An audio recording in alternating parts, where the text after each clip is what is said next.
ही परेशान हो तो ईश्वर करे तुम्हारी ये परेशानी जल्दी दूर हो जाए। फिर तुम किसी भूखे को खाली हाथ मत लौटाना। हेमा की सास का ध्यान अभी भी नोट गिनने में ही था। वो गुस्से से झुंझला रही थी और उसने देखा कि जब वो नोट नहीं गिन पा रही है, इतनी देर में साधु बाबा भी भूखे द्वार से लौट चुके थे। हेमा उस समय घर पर नहीं थी, उसे इस बारे में कुछ भी नहीं पता था। सुमित शाम को घर लौटता है तो उसका मन उदास था।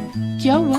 आप बहुत परेशान दिखाई दे रहे हो। मैंने बताया था ना, जो नया ग्राहक जुड़ा है जिसने फैक्ट्री में स्वेटर का ऑर्डर लिखवाया था, अचानक उसने मना कर दिया है। मेरा बहुत नुकसान हो गया। मैंने तो माल बनवाना शुरू भी कर दिया था, पर उस ग्राहक को विदेश जाना पड़ा। आज ही उसका फोन आया है, वो माल बनवाने को मना कर रहा है। कोई बात नहीं, आप परेशान मत हो, सब ठीक हो जाएगा। ये नहीं तो कोई और ग्राहक आ जाएगा। आप बैठो, मैं खाना लगाती हूँ। पर ऐसा नहीं हुआ। सुमित की फैक्ट्री में माल पड़ा रहा, पर एक भी ग्राहक ने माल नहीं खरीदा।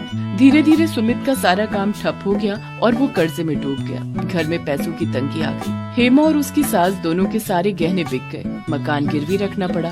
फैक्ट्री को ताला लग गया और वो लोग बहुत गरीब हो गए। एक दिन हेमा घर के बाहर झाड़ू लगा रही थी, तभी वही साधु बाबा फिर से आए। क्या हुआ? आज भी मैं यहाँ से भूखा जाऊंगा? हेमा की सास देखती है ये तो वही बाबा है जो कुछ दिन पहले उसके घर से भूखे गए थे। हेमा की सास की आंखों में आंसू आ जाते हैं। नहीं बाबा, ऐसी बात नहीं है। पहले मेरे घर में रुपया पैसा सब कुछ था, मैं तब भी आपको भूखे पेट भेज रही थी। आज मेरे घर में अन्न का दाना नहीं है, इसलिए मैं आज भी आपको द्वार से भूखा भेजने पर मजबूर हूँ। मुझे माफ करना बाबा, अब हम पहले जैसे धनवान नहीं रहे, हम बहुत गरीब हो गए हैं। रुकिए बाबा, ये रोटी और चटनी आप खा लो। बेटी, तुमने मुझे अपने हिस्से का भोजन दे दिया और तुम भूखी रहोगी? बाबा, मैं भूखी कहाँ हूँ। मैंने माँ दुर्गा का नाम लेकर उनके प्रसाद की मिश्री खा ली, मेरा तो उसी से पेट भर गया। जीती रहो बेटी, तुम माँ दुर्गा की सच्ची भक्त हो। घर में ये परेशानियाँ इसीलिए आई हैं क्योंकि तुम्हारे घर से कभी भी